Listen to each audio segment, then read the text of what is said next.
E os Açores também devem ser lidos nesse contexto, no contexto de representar uma espécie de metonímia daquilo que foi o fim de uma época para o próprio país.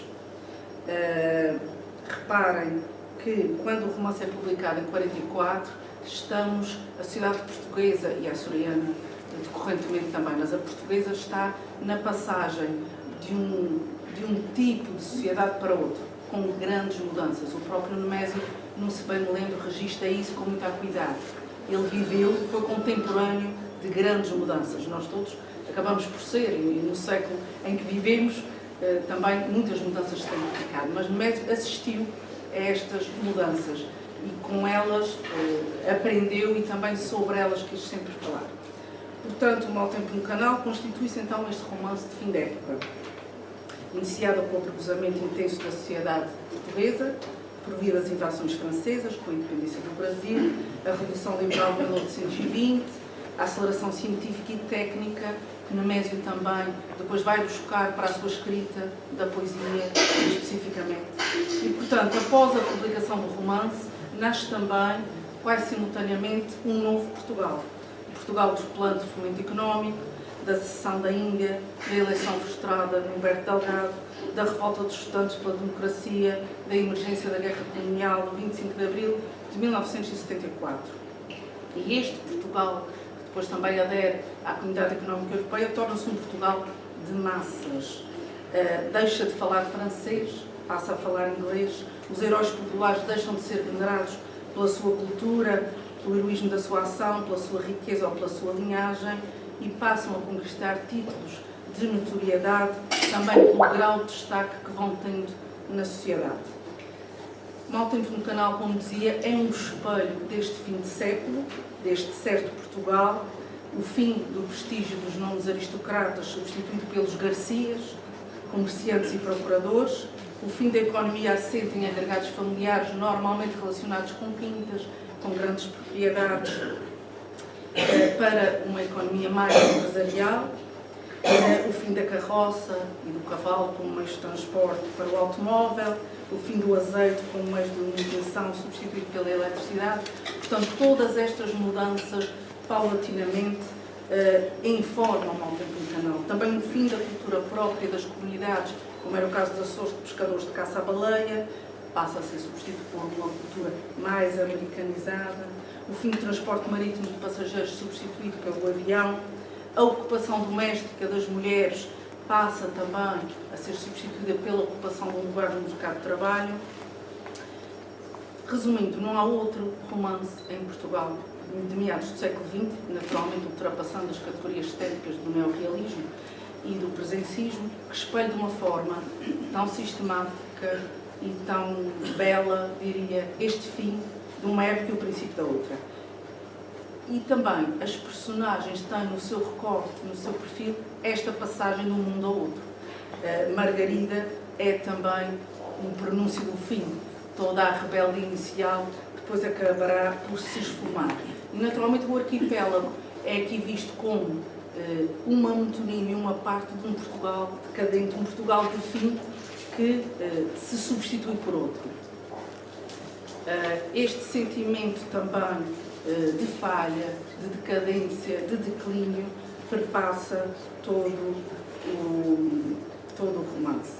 E, sobretudo, a personagem de Margarida Clark Bloom, que hoje vamos ver já aqui com esta leitura, que tem também ela, está à altura de um destino trágico, uma espécie de Antígona, também ela, que luta inicialmente por ideais que não consegue finalmente concretizar. E é este romance complexo que hoje então incitamos a leitura. Eu queria agradecer aos muitos leitores que estão aqui, aos que ainda não chegaram, mas também vão fazer parte deste serão connosco, porque efetivamente sem a pluralidade das vossas vozes nós não poderíamos ler um romance deste corpo, não é? Estamos a falar de um romance longo, muito significativo, denso em muitas partes. E eu julgo que isto também pode ser um passo para alertar os açorianos em particular, para a importância de um homem como Nemésio, que um homem como Nemésio não é repetível, ou é dificilmente repetível, não haverá muitos Nemésios. Para além de um grande homem da literatura, ele foi um grande homem da cultura. E reparem que começa pelo jornalismo, passa como professor e como escritor por quase todos os géneros. Escreveu novela, ensaio, romance, poesia, e vem a ser conhecido no fim da sua vida mais pela televisão do que pelos inúmeros livros que escreveu. E esta é uma mágoa que ele guarda até ao fim, não é? A mágoa de ter-se dado tanto à escrita e ter sido a comunicação social a dar em 20 minutos a projeção que ele nunca se calhar chegou a ter verdadeiramente, pelo menos como queria com a escrita. Esperemos, portanto, e agora também vos alerto para isso, está a haver uma reedição da sua obra completa. Havia uma edição completa da Impressão Nacional Casa da Moeda, mas era uma edição bastante erudita em alguns aspectos, portanto virado mais para a comunidade académica. Está a haver uma reedição de sua obra pela Companhia das Ilhas em parceria com a Impressão Nacional Casa da Moeda. Isso julgo que também será um trabalho importante para que ele chegue às escolas, aos alunos, que muitas vezes também, e aqui é preciso dizer isto, ele não é tão lido como deveria, porque também não é um escritor fácil. Ele próprio diz de si, num programa, eu bem sei que não sou, num programa de Spangler, um escritor fácil. E diz, com pena o digo. Com pena o digo. Ele gostaria de ser um escritor mais fácil. Mas ele tinha, e também é importante ressalvar isso, ele tinha uma preocupação didática muito grande. Ou seja, sempre que ele utilizava vocábulos que percebia, que iam ser percebidos, pelo menos pela esmagadora maioria das pessoas, ele procurava desconstruir, explicar o que é que estava a dizer, como teremos a oportunidade de ver brevemente. Portanto, eu queria basicamente registrar isto, a importância de nós presentificarmos Nemésio, de lhe darmos o reconhecimento que ele merece como um homem de cultura de um século, que poucos vultos, e tivemos vultos destacados da literatura portuguesa importantes, mas julgo David Mourão Ferreira dizia, tem um talento multiforme que daria à vontade para 10 autores e todos de primeira água. Bem, é isto mesmo, daria para 10 autores. Ele não teve heterónimos, Pessoa teve, mas Nemésio tinha os heterónimos dentro dele. E é isto que, portanto, vos quero agradecer, podermos, pelas vossas vozes, presentificar o Nemésio aqui hoje connosco. E, mais uma vez, deixar-vos o meu agradecimento, naturalmente, da biblioteca. Eu passaria, então, à praia também, e particularmente ao Sr. Vereador Carlos Armando, para introduzir agora a parceria que vamos ter com eles neste momento.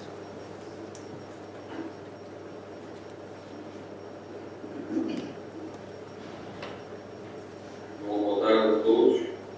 Em primeiro lugar, gostava de dizer que não vou falar propriamente sobre o autêntico canal e o Pirinense, depois desta explicação da doutora Cláudia, era difícil acrescentar mais alguma coisa, mas como estamos na Casa de Pirinense, gostava de agradecer à doutora Cláudia em particular, à Biblioteca de Angra, a iniciativa de nos ter convidado para esta partilha de leitura de textos, neste dia que faz 75 anos do lançamento do autêntico canal. Portanto, eu, a título de curiosidade, coloquei aqui um autêntico canal. Tenho aqui o primeiro livro da Nemésio, que foi oferecido pelo pai no Canto Matinal, e temos aqui uma oferta aqui à Casa de Pirinense pelo jornalista José Grades, que é o autêntico do canal em russo. Está aqui também portanto, o violão que ele tocava. São curiosidades que temos aqui na Casa de Pirinense e que gostava de partilhar convosco neste dia. Para além disso, temos aqui um grupo de alunos da Escola de Pirinense que vão ler alguns textos, portanto, vamos estar combinados convosco. Boa tarde e obrigado. Obrigada. Eu agora queria também chamar-vos a atenção e pedir-vos só uns minutos da vossa atenção, porque acho que era imprescindível termos este outro convidado aqui connosco, e vou pedir que o Rui coloque então um vídeo para o poderem ouvir de viva voz.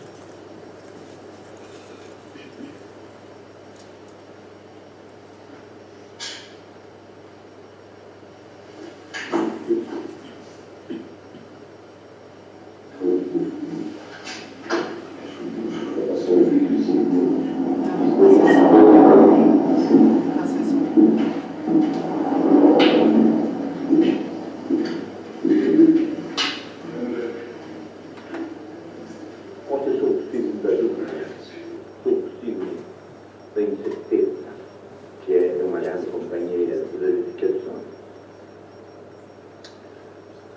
Mas esta circunstância deu-me uma, digamos, falsa ideia de distanciamento.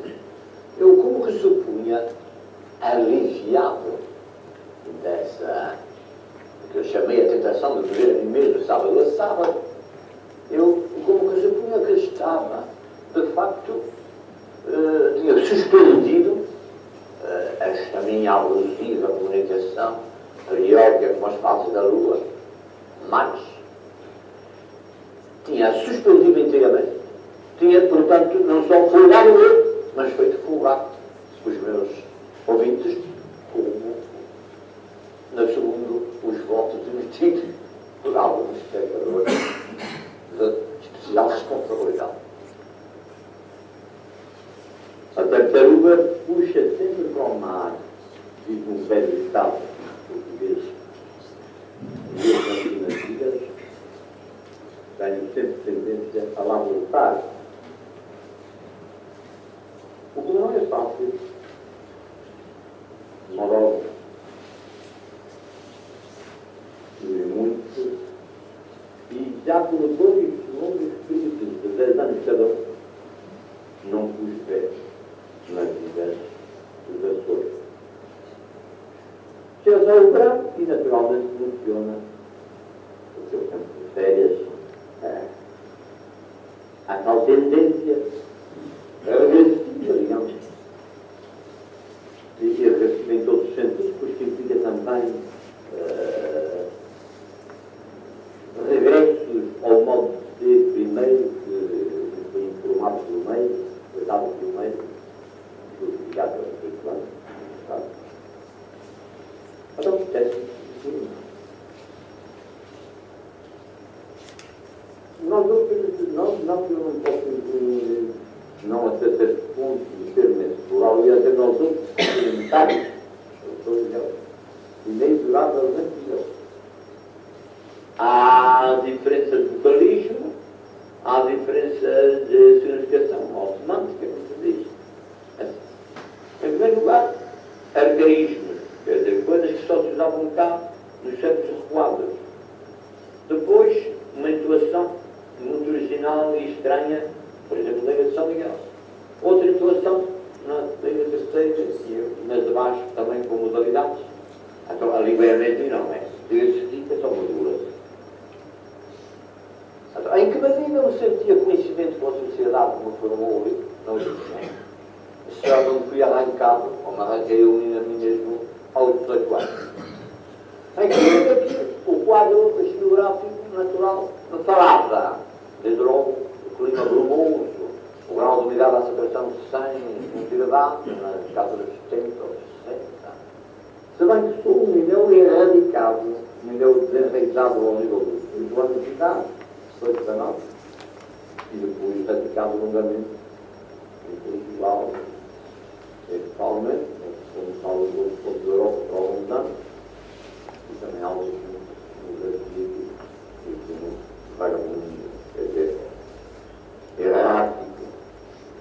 Então, os continentais, como é que podem ser coisas, ilhas onde nunca puseram o pé?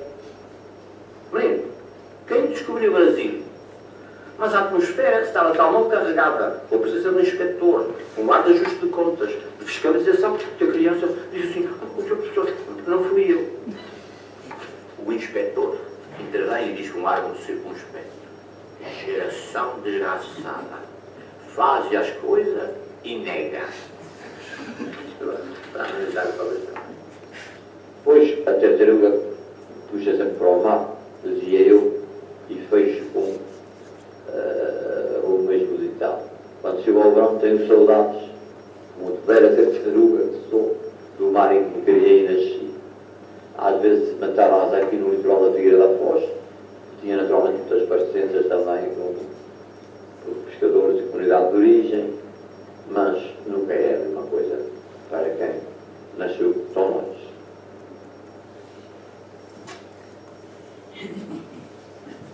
Vamos então iniciar a leitura de mau tempo no canal, a serpente cega. Mas não voltas tão cedo. João Garcia garantiu que sim, que voltava. Os olhos de Margarida tinham um lume invasivo, de esperança que serve a sua hora. Eram fundos e azuis, debaixo de arcadas fortes. Baixou-os um instante e determinou. Quem sabe? Demora um pouco, palavra. Custos de milicianos, moeda fraca. Para a infantaria, 3 meses. Se não fecharem os concursos para secretários gerais, então aproveito. Bem sei que há só 3 vagas e mais de 100 bacharéis à boa vida. Mas não tenho medo das provas. Bastam algumas semanas para me preparar a fundo, rever a legislação. Entrava em pormenores. Margarida ouvia-o agora, vagamente distraída, de cabeça voltada às nuvens, como quem tem uma coisa que incomoda no pescoço, de mau jeito. O cabelo, um pouco solto, ficava com toda a luz da lâmpada de fronte, de maneira que a testa refletia o vai e vem da sombra ao vento. Estavam quase ao alcance da respiração um do outro. Ela, debruçada no muro de pedra de lava. Ele, na rampa de terra que bordava a estrada ali larga, acabando com a fita de quintarolas, que vinha das angústias até quase ao fim do pasteleiro, e dava ao trote dos cavalos da Vitória na horta um bater surdo, encaixado. Dali à entrada da quinta corria um muro de pedra solta, onde espreitavam trepadeiras. E só a uns 20 metros se erguia a parede nobre, com um grande portão verde de padeira grossa, que ao abrir bem atrás, devido a uma posição mal calculada, batia na borda da sineta, arrematada do naufrágio de um veleiro. Do lado oposto à cidade, a estrada descrevia uma curva ao longo de muros de cerrados, onde os grilos pareciam, de verão, o queixume da ilha abafada, e em que pairava agora um pasmo solto de tudo, menos do mar. As lâmpadas da rede, lá para Porto Pinho, faziam mais escura a massa de águas que devia rolar irrefregada a um começo de vento levantado, pouco e já duro. De vez em quando, o cão da Quinta dos Dulmos, poucos metros atrás de Margarida, esticava a corrente e rosnava.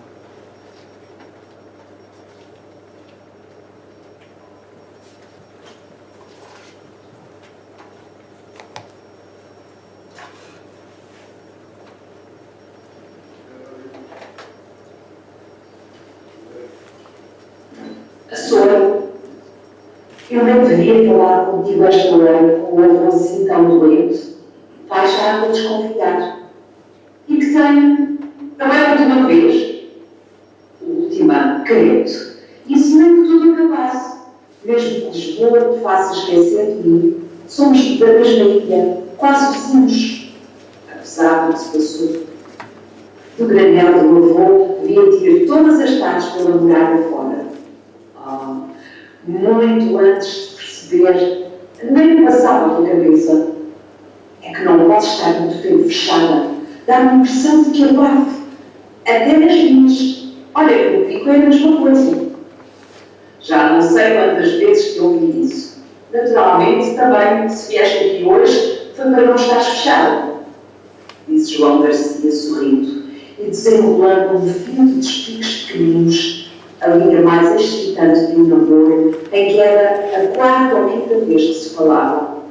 Mas o cão estava insofrido e ameaçava arrastar a casota para junto de Margarida.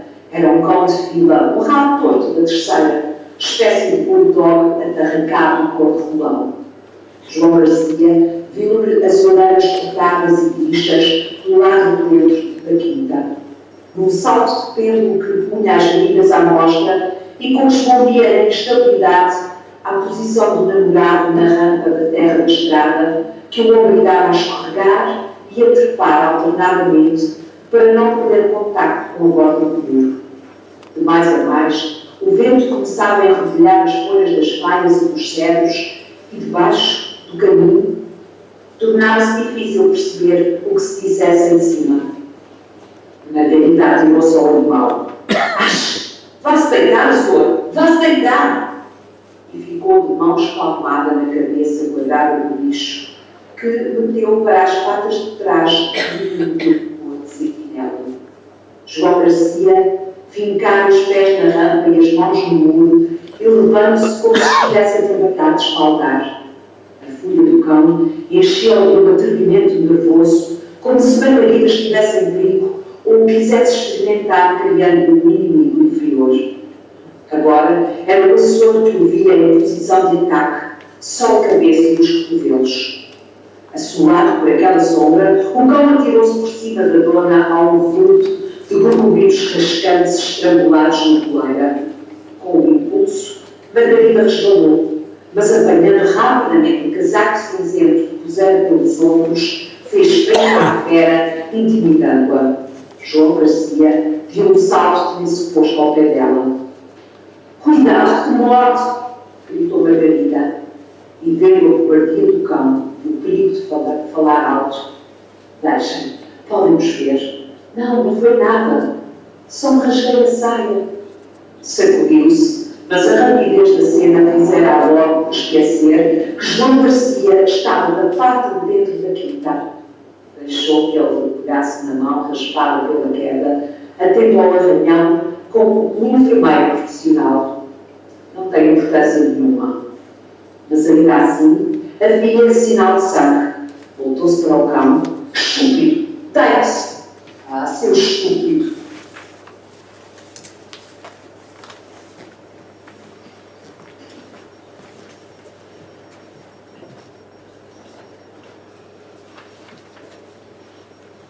O Açor parecia realmente despido da sua pele de cão de guarda, de olhos espantados e fitos naquele par misteriosamente formado, com uma trepidação nas beiçanas pendentes, escorridas de baba.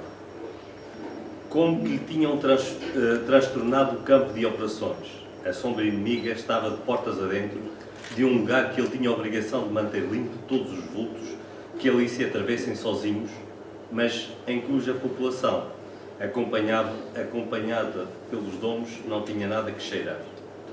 E se conservava um resto de gana no lombo e no focinho anelante, traduzida num rosnar que o vento levava em dueto, é que há sempre intervalo entre um corte de corrente e o parar do motor. Então Margarida tomou mais consciência da situação em que estava, e tornada ao ponto em que a sua recente intimidade com João Garcia recuava sobre o antigo constrangimento de dois estranhos, disse-lhe: "Vá-se. Podem ver da estrada. Não veem. Comigo no caminho é que é pouco por dentro. Agora que nos vamos separar, sempre te digo que temos facilitado um pouco. Esta gente da vizinhança linguareira. Mas como havia de ser? Quando eu voltar é outra coisa. Se fizer concurso, se for nomeado, mesmo que fique número 3. O número 3 deve ir para Bragança. É frio. Dali a um ano, não. Ficou à espera." Tomando-lhe a mão com doçura, Margarida ouvia-o como se estivesse longe e chegasse muito devagar ao calor de tais propostas. Deus sabe o que nos espera daqui até lá. E vendo-se outra vez entre João Garcia e o cão, ainda desconfiado e coçando uma orelha à pata, aplicou o ouvido à estrada.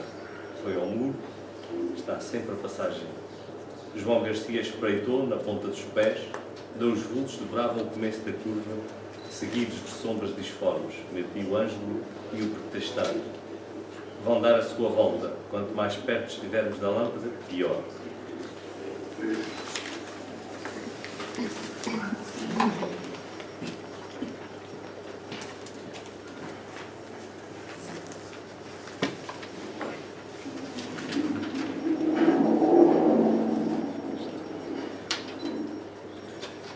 Ao nome de Ângelo Garcia, Margarida perdeu o alvoroço em que a presença do namorado e os nervos do cão a punham. A recordação do Maricas acordava nela a soberba dos claros. Aquele sentimento maciço, enjoado e um pouco cínico, contribuíra para correr Januário Garcia do escritório da casa de Clark & Sons e envolvia a família Garcia num desdém mais snob do que odiento.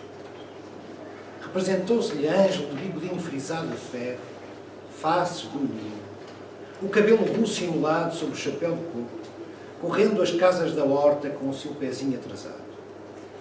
A ideia do avô, sempre doente em casa, ligou-se-lhe à rápida repulsa.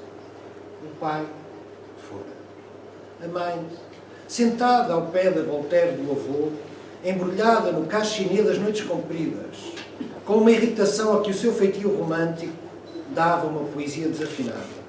Das pessoas que choram e riem sem ter porquê.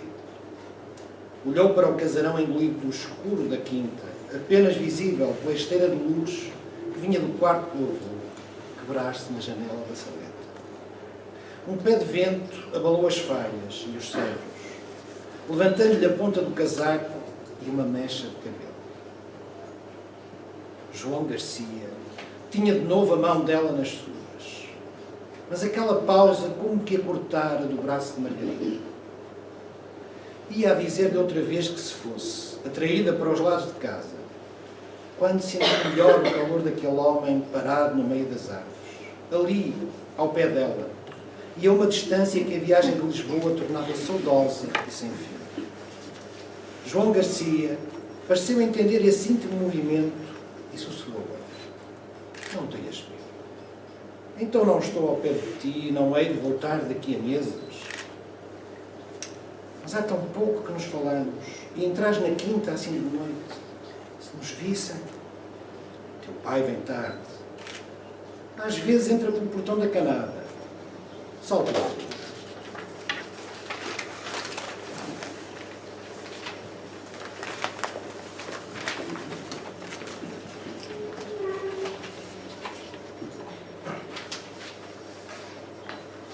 Os cedros tornaram a ramalhar bruscamente. Agora as guinadas do vento repetiam-se. Vinha certeiro no silêncio e experimentava fortemente as árvores, que durante um segundo descreviam um círculo cheio, como peões no torpor. Mas entre duas lufadas, a quinta cerrava-se outra vez. Ficava tudo compacto, debaixo de um bafo. Um cheiro a lava salgada e a seiva de cedro inebriavam. A quinta dos Dulmos era um retalho de terras em bico, com um bocado de pomar mal medrado e outro de arvoredo cortado de atalhos largos, mais altos que os corrais de lava em que cedros seculares, faias e alguma piteira brava cravavam as raízes à vista, descarnadas e profundas. Os passeios tinham sido mandados compor pelo velho Clark, pouco depois do casamento da filha com Diogo Dulmo, a quem remira a antiga hipoteca da quinta. Cobria-os então um tapete de bagacina vermelha, hoje esbrugado, e era ao longo deles que Maria das Angústias, meio governanta, meio ama, empurrava o carrinho de rodas de borracha que o avô mandara vir de Londres para a sua primeira neta. 10 anos depois, Margarida continuava por ali as viagens de circunnavegação da sua primeira infância, mas agora montada num garrão de crina guedelhuda, destes que traziam as latas de leite à horta, e a camanjedoira da quinta deram um pelo menos estúpido e jarretes mais flexíveis. Fora dele abaixo, malhando no corral da figueira, que Margarida abrira a brecha de que lhe ficara uma pequena moça marcada pela pele de cicatriz.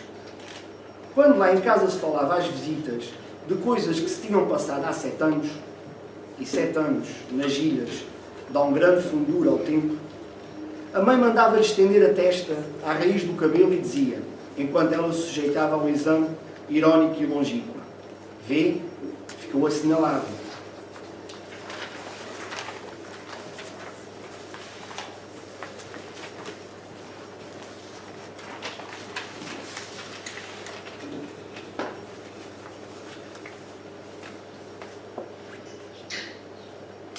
Agora era João Garcia quem descobria o sinal, mas deixado de ver por ela, como uma revelação necessária, natural ao passarem pelo corral da figueira. Tinham tido por ali direitos à grota que bordava a quinta, da estrada até ao mar. O terreno ia ficando reduzido a pedra pura, com os restos de vinha queimada da ressalga, figueiras bravas, um tapete de bálsamo e os primeiros calhaus de lado. Um muro confundido em páreo, com ruínas do antigo cinto de fortificação da ilha, já mal servia de divisória entre a propriedade e o calhau, onde esquadrilhas de gaivotas vinham espenujar-se e gralhar. João Garcia podia escapar-se por ali, em caso de sentirem gente pelos lados de casa, ou se Diogo Dulmo entrasse de repente pelo portão da canada. Mas Margarida já não mostrava apreensões nem medo de vir alguém. No fundo, talvez João Garcia estivesse menos tranquilo. Era ela que procurava não perder contacto com ele naquela marcha no escuro, já longe do reflexo da lâmpada que vinha do poste às árvores por cima da casota do açougue. E gradualmente afastados da nódoa de luz lívida que, saída do quarto do avô, avivava a janela da saleta. Iam, apesar disso, como se procurassem o sítio mais claro daquela noite, tanto para não serem vistos, como para se despedirem com o à vontade de duas pessoas que se encontram numa praça à hora de maior concorrência e dizem o que têm a dizer, com quem não deve nem deve. Só João Garcia parecia agora hesitante, quase fechado. Margarida, sensível ao vento e à noite, encostou-se-lhe tanto que ele acabou por sentir que o seu braço a ia lançar.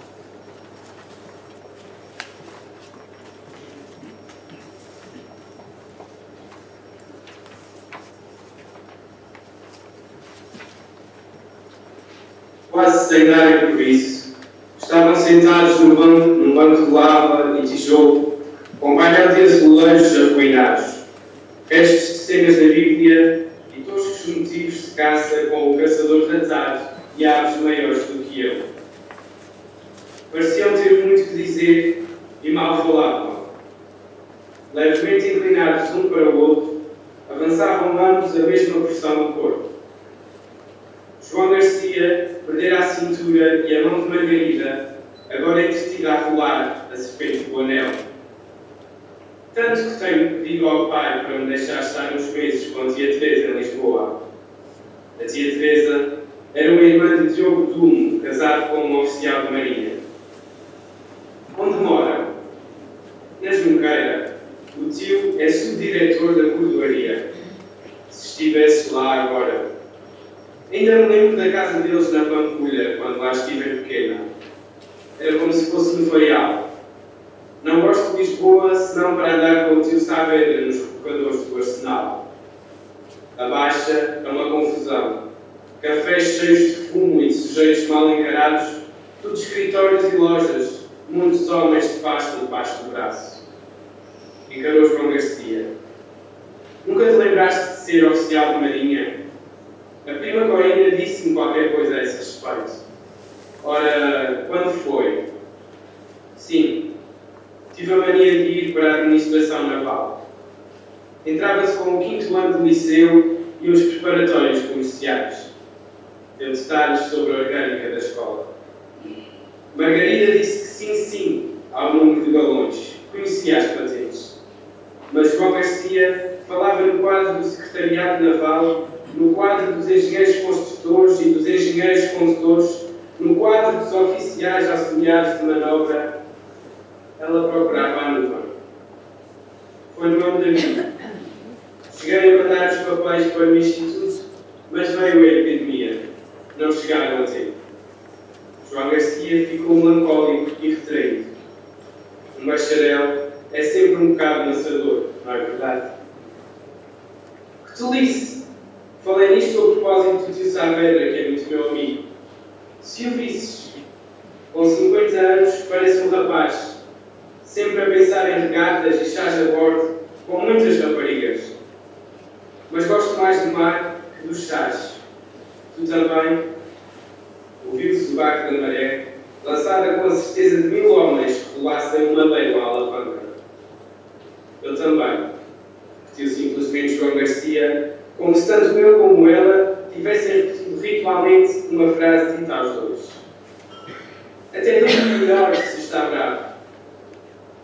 O teu quarto é para este lado, nas torrinhas, ali onde está uma luz. Esse é o da Maria das Angústias. O meu é ao lado. Queres ver o anel? É uma serpente. João Garcia procurava a cabeça da serpente com o polegar comovido nos dedos de Margarida. Os olhos são verdes. Não verdes, não. Falta-lhe uma esmeralda. Margarida! Não! Não!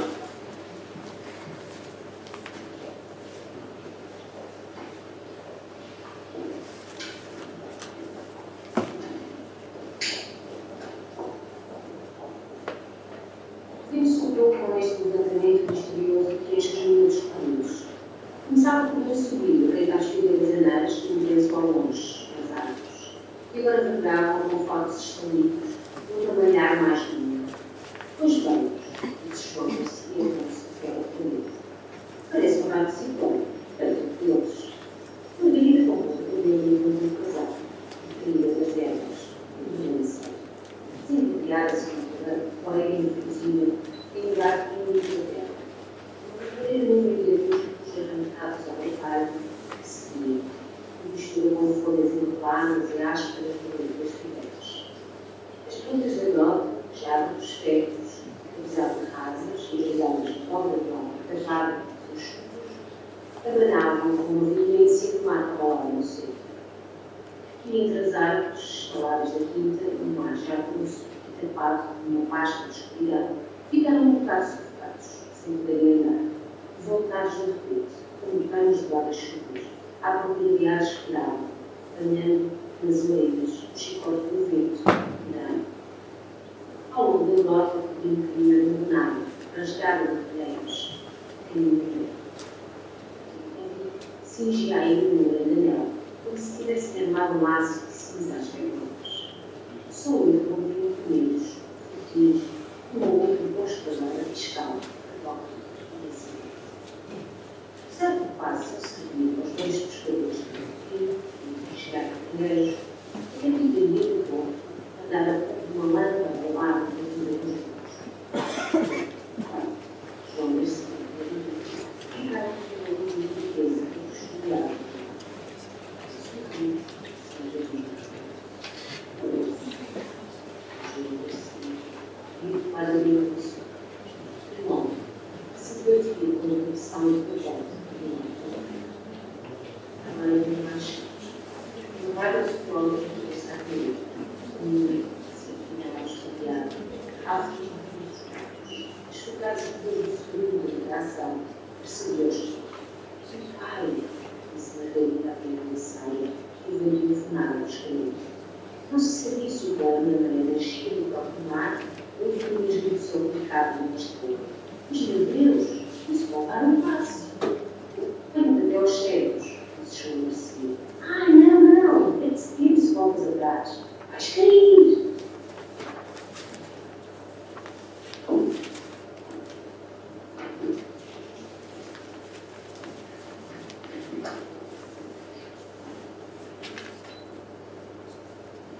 Flutuei e vinha ao pé do poste da lâmpada, depois que só um bocadinho velho no sentido da estrada, encostando-se aos muros. Já não se via senão a sombra do capote a abanar. Uma vidraça aberta da casa da tinta dos lumes batera. Tiniram. Daqui das angústias, tentou encostar ao menos as portadas. Tinha deixado o candeeiro numa mesinha de jogo, ao pé do rolo de fio, que homens se tentavam, cada uma instalação elétrica, tinham encostado a um pacote de fios e figas de fio. Era na sala grande, de teto em pernas de asma, com figura caída. Na escada de mão mal encostada, escapou o candeeiro e Maria das angústias deu um grito. Depois mãos a escorrerem petróleo lutavam contra as portadas. Esfregaram-se o pacote. Algumas colibas partiram-se. A risa de Rafael roçou pela parede e saiu pela janela. Isto vai tudo pelo jazz, madrinha. Chama-se a Chica. Mas a criada da cozinha lembrara-se de meter o nariz no pátio. A ver para onde corriam as nuvens. E agora, desfraldado, encarniçava-se em vão contra a porta. Dona Catarina correu lá de dentro, embrulhada no castineiro. Chica, a toda a Maria das Angústias, partiu o candeeiro. Que temporal é este? Foi à sala grande fechar a janela. Posso-me ser deixar toda a noite aberta. Ajuda a empurrar, minha senhora.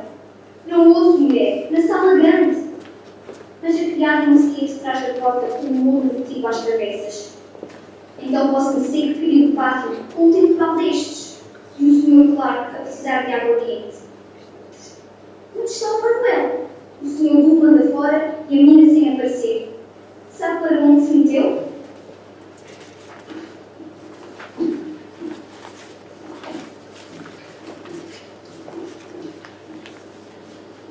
A candeia de cima do ar, embora abrigada no ar com a chaminé, removou e conseguiu.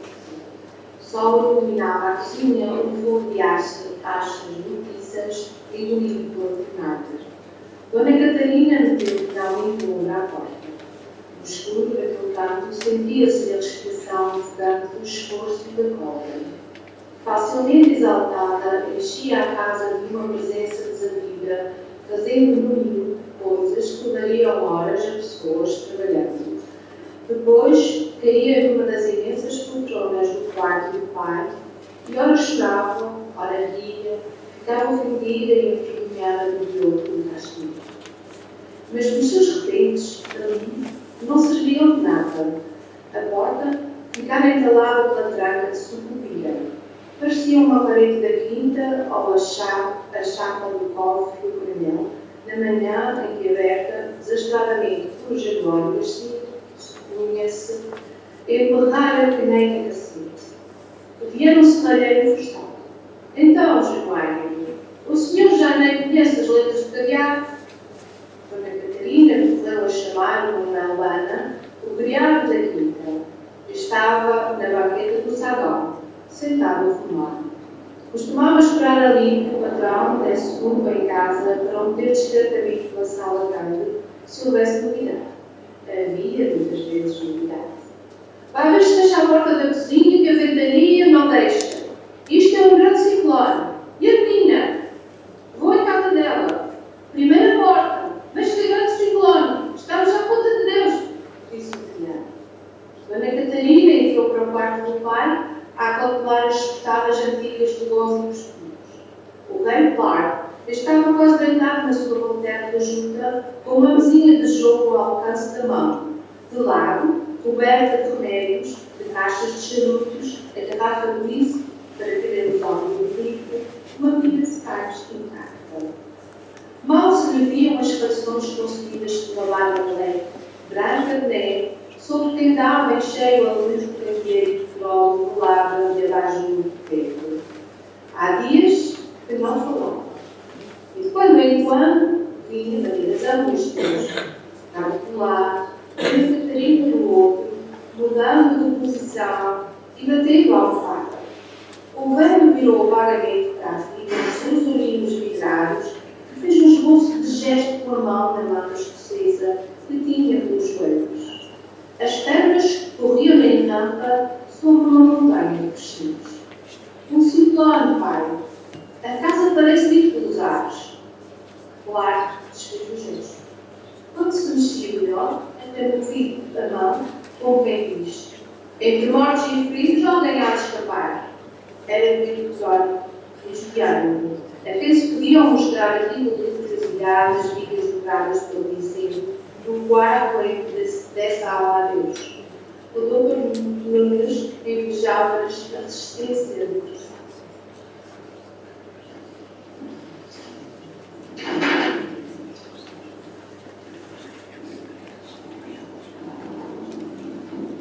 Agora se pegava do quarto inteiro para a salinha de lazer. Era Maria das Delícias. Não fui capaz de estar espetáveis. Vinha às cegas pelo corredor. Na avenida, até parece como se hoje arrotaram não sei o quê. Há de ser a pipa, disse Manuel Dono, despegada à porta, que dava no quarto do senhor para o vestido. Dona Catarina nem dera por ele ali. Voltou-se na poltrona, afurando a caixinha. Oh, mãe, qual pipa? A pipa tem a falsa de Manuela. Nem inimiga. Então não se merecia guardar as pipas nem inimiga. Ouviu-se o som do portal, mas engraçado, absorvido pela casa estabelecidas e retiradas ao licença, as traves de ferro deram de si. No mais baixo, parecia entender-se algumas paredes, como se passasse na estrada à braga do Dom de Mandoma. Seguiu-se um breve silêncio, marcado pelo desmoro fedido da escola. Em cima do trenó, havendo-se um novo filho. Jesus! Dona Catarina, puseste de pé, pálido, e velho como um espírito difícil, como se tivesse perturbado profundo esse poder. Parece um tremor de terra. Manuela, a menina. O criado não pôde responder. Não batendo da porta, encolheu-se como quem dá passagem a um animal perseguido. Margarida rompeu. Articulou Maria das Angústias, que lhe barrava no caminho. Abriu a porta da saleta e perdeu-se no escuro da casa. casaco cinzento e caída dos montes deixaram um rastro passado. Dona Catarina apanhou inconscientemente pelo rumo do chão, como se tal pormenor fosse absolutamente indispensável para ir atrás da filha. O casaco cheirava a ervas e a ressalva, mas na porta da saleta, se tivesse de partes, o marido levou para o mundo e ajudou-a quase com calma, como se tentasse andar numa cancela de molas, e a seco, de capote de cavalaria, com uma frasca de nome. Diogo! Diogo! A porta foi de encontro da Dona Catarina, com a mesma força opaca que o vento opusera ao esforço de Manuel para fechar a batida. Ouviram-se então gritos avançados pelo regata de Vasca no vestido de Margarida. Oh Pai, pela sua saúde! Oh Pai, pelo amor de Deus! Abre, Diogo! Abre! A vedasca tremia. Sentiram-se cadeiras arrastadas e um arquejar sem segundos. Por inspiração de quem não tem felicidade consentida. Uma defensiva cheia de razões de reservas. Não me bata mais! A vedasca vibrava-me. O pai não toque, pelo amor de Deus! E mais pelas escadas. As cadeiras tornavam a avançar, como se houvesse uma barricada ao fim dos salões. Deixe-me, pai, deixe-me,